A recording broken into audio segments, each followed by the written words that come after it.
मैंने आपको इस वीडियो में क्या बताया, मैंने आप लोगों को बताया कि वेदांतु क्या है, वो किस तरह का ऐप है, ये कंपनी किस तरह की काम करती हैं। उसके बाद फिर इसके भीतर एकेडमिक काउंसलर का जॉब के लिए आप कैसे अप्लाई कर सकते हैं, उस जॉब का रोल क्या होता है, आपको क्या काम करना होता है, कैसे इसके इंटरव्यू को क्रैक करना होता है, फिर से कैसे इसकी सैलरी कितनी है, इसमें वर्किंग डेज वर्किंग आवर्स क्या है, मतलब इसके सारे प्रोज एंड कॉन्स मैंने आप लोगों के साथ डिस्कस कर लिया। नमस्कार दोस्तों, मैं रोहित कुमार आप सभी का स्वागत करता हूं अपने YouTube चैनल पे। दोस्तों, आज की इस वीडियो में मैं आप लोगों को बताने वाला हूं वेदांतु के एकेडमिक काउंसलर के जॉब के बारे में।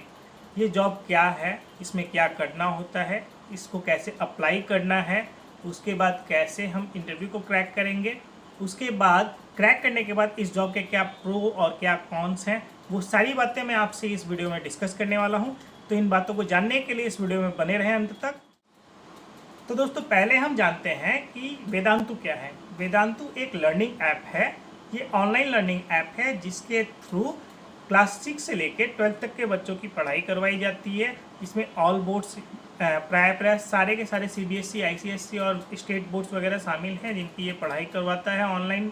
और उसके साथ साथ ये जॉइंट एग्जामिनेशंस और आपके NCERT, नीट, इस तरह के कम्पिटिटिव एग्जाम्स की भी तैयारी करवाता है। अब आते हैं एकेडमिक काउंसलर के रोल के बारे में।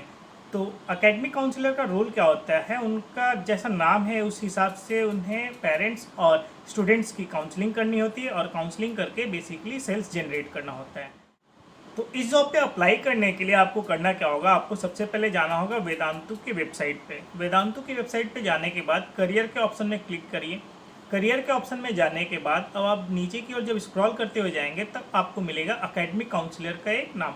वहाँ जाके जब आप क्लिक करते हैं तब आपको समझ में आएगा, वहाँ पे उसमें पूरा रोल डिफाइन किया गया है कि एकेडमिक काउंसलर का क्या रोल है और कैसे कैसे क्या उनका फंक्शन है। उसमें नीचे जाके आपको एक ईमेल आईडी मिलेगी। उस ईमेल आईडी पे आपको अपना रेज्यूमे सेंड करना होगा। रेज्यूमे सेंड करने के बाद आपके पास कॉल आता है इंटरव्यू के लिए। इसमें बेसिकली 3 राउंड होते हैं। अभी सारे कॉल जो होते हैं, अभी सारे इंटरव्यू जो हैं वो अभी वर्चुअल वे में हो रहे हैं। तो आपके पास जो भी इंटरव्यू होंगे, पहला तो एक टेलीफोनिक इंटरव्यू होता है, उसके बाद जो इंटरव्यू होते हैं इसके वो वीडियो कॉल कॉन्फ्रेंसिंग के थ्रू होते हैं। तो पहला इंटरव्यू आपके पास कॉल आएगा। पहले इंटरव्यू में आपको कॉल आके उसके बाद आपके बारे में आपके डिटेल्स को पूछा जाएगा, उन डिटेल्स को आपको बोलना है। इसमें सबसे ज़्यादा ज़रूरत क्या होती है, वो होती है आप लोगों के कम्युनिकेशन स्किल की। अगर आपका कम्युनिकेशन स्किल अच्छा है, आपको इंग्लिश और वर्नाकुलर लैंग्वेज के बारे में अगर अच्छी जानकारी है और अच्छे से आप अपने बोल सकते हैं, आपका कम्युनिकेशन लेवल अच्छा है, तो ये काफ़ी अच्छा इंप्रेशन डालने वाला है आपका फर्स्ट इंटरव्यू के लिए। उसके बाद जो सेकंड इंटरव्यू होता है, वो सेकंड इंटरव्यू आपका वीडियो कॉन्फ्रेंसिंग में होगा। उस वीडियो कॉन्फ्रेंसिंग में आपसे कुछ सवाल पूछे जाएंगे। इसमें बेसिकली HR आपको सेल्स रिलेटेड ही सवाल पूछते हैं। और इस इंटरव्यू को फेस करने के पहले मैं आपको ये बोलूँगा कि अगर आप इस वेदांतु की वेबसाइट को अगर ढंग से देख ले और उसके बारे में जितनी डिटेल्स वगैरह दिए गए हैं उस वेबसाइट पे, सारे उस रोल्स और डिटेल्स को पढ़ ले, तो आप उसके आंसर्स को दे पाएंगे। उसके अलावा उसमें आपसे कुछ सेल्स वगैरह के बारे में पूछा जाता है कि आपकी सेल्स की क्या नॉलेज है, आप कितना हद तक कन्विंस कर सकते हैं, आपके कन्विंसिंग पावर को वहाँ पे जज किया जाता है। आपको कुछ भी एक टॉपिक दे दिया जाएगा कि cell me this thing, cell me that thing, और उस चीज़ को सेल करके आपको बताना है। आपको बस अपने कम्युनिकेशन स्किल और कन्विंसिंग स्किल को दिखाना होता है। अगर आप चुप हो जाते हैं तो यहाँ पे समझ लीजिए कि आपका खेल खत्म। इसलिए मैं आपको यही बोलूँगा कि आप जितना हो सके आप कितना फास्ट जज करके और कितने फास्ट आप किसी को कन्विंस कर सकते हैं अपनी बातों से, ये चीज़ वो लोग जज करते हैं। इस चीज़ को अगर आप अच्छे से कर लेते हैं, अपने कम्युनिकेशन स्किल को ठीक ठाक रख के, तो आशा करता हूँ आप वहाँ पर सेलेक्ट हो जाइएगा। अब बात करते हैं यहाँ पे काम क्या करना होता है और कैसे करना होता है। तो यहाँ पे काम जो है बेसिकली आपको टारगेट बेस्ड होता है, क्योंकि ये सेल्स का जॉब है। और इस टारगेट को अचीव करने के लिए कंपनी आपको लीड्स जनरेट करके देती है। तो उन लीड्स को आपको फॉलो करना होता है। मतलब कुछ नंबर्स आपको कंपनी प्रोवाइड करेगी पेरेंट्स या स्टूडेंट्स के, उनको आपको कॉल करना होता है। कॉल करके आपको अपॉइंटमेंट फिक्स करना होता है। फिर उनसे मीट करके उन्हें एक लाइव डेमो देना होता है क्लास का, कि कैसे वो अपने स्किल्स को इन्हेंस कर सकते हैं, अपनी पढ़ाई को कैसे इम्प्रूव कर सकते हैं डिजिटल वे में।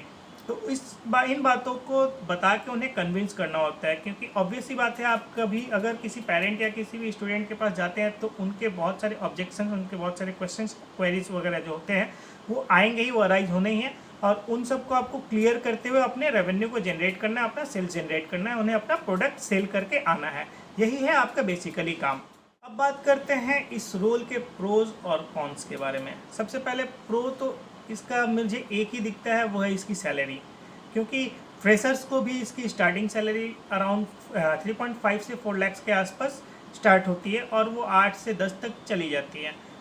और मतलब इसमें ग्रोथ बहुत अच्छा खासा है। अगर आप टारगेट्स को अचीव कर रहे हैं, सारे प्रेशर्स को हैंडल कर ले रहे हैं, तो आपका ग्रोथ बहुत ही अच्छा होने वाला है, आपका फ्यूचर बहुत ही अच्छा होगा, क्योंकि at last boss money matters.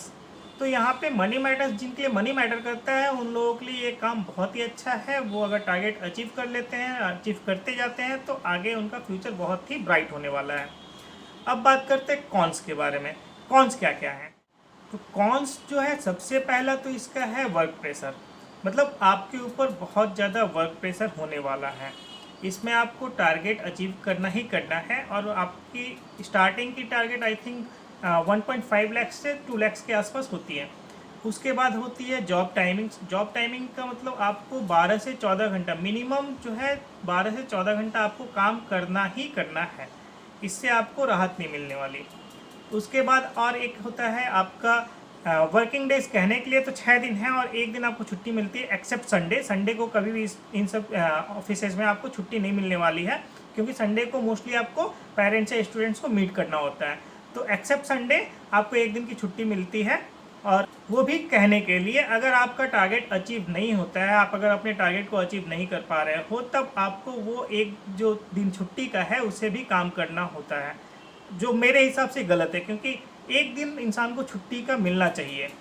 खैर, ये कंपनी की पॉलिसीज़ हैं और हैंडल करने वाले इसे हैंडल कर ही रहे हैं। उसके बाद यहाँ का नेक्स्ट कॉन जो है वो होता है आपका कॉलिंग वाला, कि आपको 100 लीड्स जो जनरेट करके मिले उसमें 60 जो है आपको कॉल होने ही चाहिए, आपकी बात होनी ही चाहिए, और साथ ही साथ आपको 3 डेमोज एकदम होने ही चाहिए।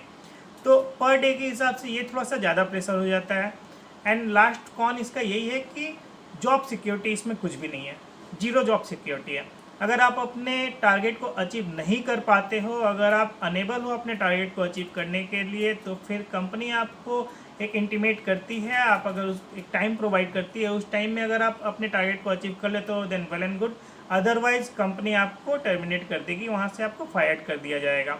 तो ये इसका सबसे बड़ा माइनस पॉइंट हो जाता है। तो दोस्तों चलिए रिकैप्चुलेट कर लेते हैं कि मैंने आपको इस वीडियो में क्या बताया। मैंने आप लोगों को बताया कि वेदांतु क्या है, वो किस तरह का ऐप है, ये कंपनी किस तरह की काम करती हैं। उसके बाद फिर इसके भीतर एकेडमिक काउंसलर का जॉब के लिए आप कैसे अप्लाई कर सकते हैं, उस जॉब का रोल क्या होता है, आपको क्या काम करना होता है, कैसे इसके इंटरव्यू को क्रैक करना होता है, फिर से कैसे इसकी सैलरी कितनी है, इसमें वर्किंग डेज, वर्किंग आवर्स क्या है। मतलब इसके सारे प्रोज एंड कॉन्स मैंने आप लोगों के साथ डिस्कस कर लिया। उम्मीद करता हूँ आप लोगों को ये वीडियो पसंद आया होगा। आप इसे लाइक करें, शेयर करें और सब्सक्राइब करें मेरे चैनल को। धन्यवाद।